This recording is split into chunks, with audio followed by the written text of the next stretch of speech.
Welcome everyone. My name is Sean, and today we got to talk about this absolutely devastating report from the Federal Reserve that flies directly in the face of the Biden administration's claims that inflation is not really a thing. It's not something that exists. It's just corporate greed. The corporations are using inflation as an excuse in order to jack up prices because in reality, there is nothing in terms of economic policy that would justify these price increases. Now, of course, this is a talking point not only from President Joe Biden trying to save face going into the election, but it's also a talking point that we hear from left-wing media outlets, mainstream media outlets, and all these different other people who advocated for this spending, advocated for the lockdowns, and poo-pooed and said nonsense to everybody who pointed out that this was the most logical result of these policies. Now, we're going to get into this particular study because the Federal Reserve report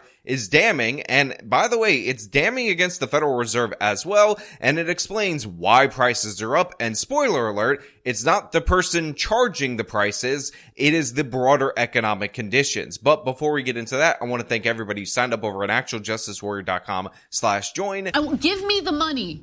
Give me the money. Okay? And remind you that this show is available in podcast form. Link to that in the description. Now, first of all, I want to give credit to CNN for writing up this good article based on this piece, but you guys can actually click through and look at the original research on this from the Federal Reserve to find out that they are giving a good accounting of it. They also highlight people like Senator Elizabeth Warren, who had for years tried to turn the inflation argument into an argument on corporate greed, saying, quote, "Right now prices are up at the pump, at the supermarket, and online. At the same time, energy companies, grocery companies, and online retailers are reporting record profits," Warren said in 2021. That's not simply a pandemic issue. It's not simply some inevitable economic force of nature. It's greed, and in some cases, it's flatly illegal. Now, I've said repeatedly on this channel, and I've stuck to my guns on this,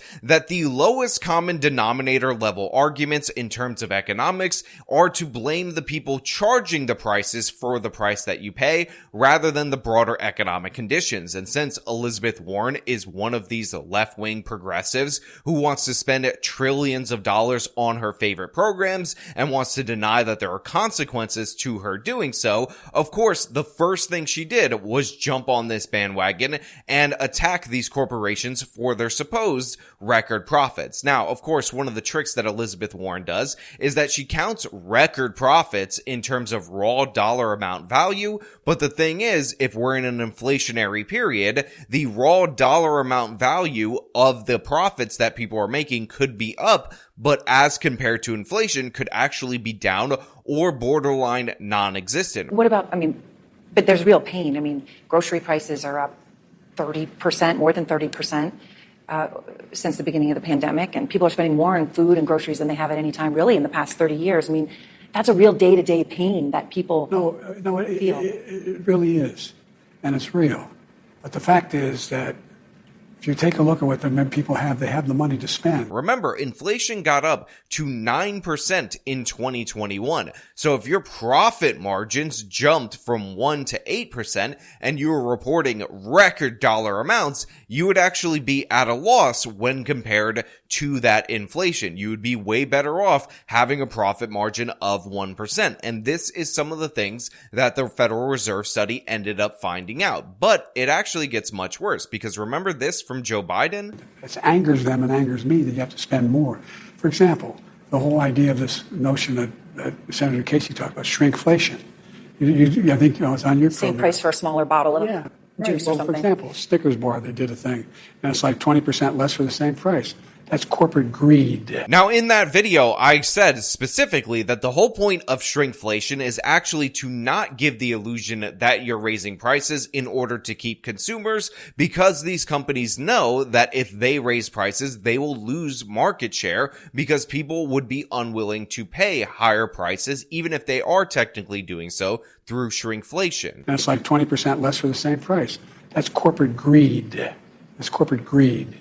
and we've got to deal with it. And that's what I'm working on. In reality, what President Joe Biden might be too dumb to realize, or maybe he's just lying, take your pick, shrinkflation is actually one of the best ways to help the perception of inflation in the economy, because if you don't notice that things are getting slightly smaller, then you might not be as angry about this whole situation. But Biden, being the idiot that he absolutely is, calls this out as inflation being obscured, when again, his whole goal as a politician is to obscure inflationary consequences that are due in large part to spending that, by the way, did precede him with the evil orange man, but that he also engaged in and doubled down on as soon as he took office. In the recovery from the pandemic, U.S. inflation surged to a peak of 7% in June of 2022 and has since declined to 2.7% in March of 24, as measured by the 12-month change in the personal consumption expenditures, PCE, price index. What factors have been driving the ups and downs in inflation? Production costs are traditionally considered a main contributor, particularly costs stemming from fluctuations in demand and supply of goods and services. As demand for these products rises, companies need to hire more workers and buy more intermediate good, pushing up production costs. Supply chain disruptions also push up the cost of production, and firms may pass on all or part of the increases to the consumers by raising prices. Now, under their section of potential drivers of inflation, production costs, and markups, the Federal Reserve actually blames themselves. Quote, to support households and businesses during the pandemic, the Federal Reserve lowered the federal funds rate target to essentially zero, and the federal government provided large fiscal transfers and increased unemployment benefits. These policies boosted demand for goods and services, especially as the economy recovered from the depth of the pandemic. The increase in overall demand combined with supply chain shortage boosted the costs of production, contributing to a surge in inflation in the post-pandemic recovery. Although labor costs account for a large part of a firm's total production costs, real labor costs were falling between early 2021 and mid-2022, such that increases in prices outpaced those in nominal wages, this making it unlikely that labor costs were driving the surge in inflation. So essentially what the Fed says is that they ended up juicing the economy back during the pandemic, which we all know, by setting the federal funds target rate to near 0%. This was done on purpose in order to stimulate demand, because it was believed that if we didn't do this, the economy would collapse. At the same time, they cite fiscal policy, where they were chucking money, giving you those checks in order for you to buy goods and services. And at the same time that all of this was happening, we actually shut down huge portions of the economy. Again, the Democrats were more in favor of this than the Republicans, and these policies were instituted across supply chains across the world. So when you add up all these different factors, what you have is too many dollars chasing too few goods. This is why prices went up. Now, what's great about this particular report is they actually address this ridiculous, absurd corporate profits argument in this particular thing as well. In fact, they say clearly, corporate profits are an imperfect measure of a firm's pricing power because several other factors can drive changes in profitability. For instance, much of the recent rise in corporate profits can be attributed to lower taxes on businesses and higher subsidies from pandemic-related government support, as well as lower net interest payments due to the monetary policy accommodation. Now, the reason I want to address this in particular is because it kind of cuts to the heart of the issue and really is a slap in the face to all these different Democratic Party representatives that are trying to use record profits as a way to obfuscate their role in the inflationary environment. So they break down the reasons why corporations probably had record profits in terms of raw dollars, and each and every one of the reasons that they gave are due to government policy. So they say a reduction in business taxes. Yes, we did have a reduction in the corporate tax under the Trump administration. That's definitely a thing. And obviously, when you tax something less, people tend to move more into those areas and produce more. So that could be a result of those corporate profits. But we also have subsidies from the government. Remember those PPP loans? They were being chucked out in every direction. Well, yeah, it is easier to increase the profits of your company when the federal government is quite literally handing you truckloads of money. But to make matters worse, we also had the dramatic interest rate cuts. And remember, the interest rate target number for the federal funds rate was near zero, or essentially zero, as described earlier in this Federal Reserve article. Well, guess what?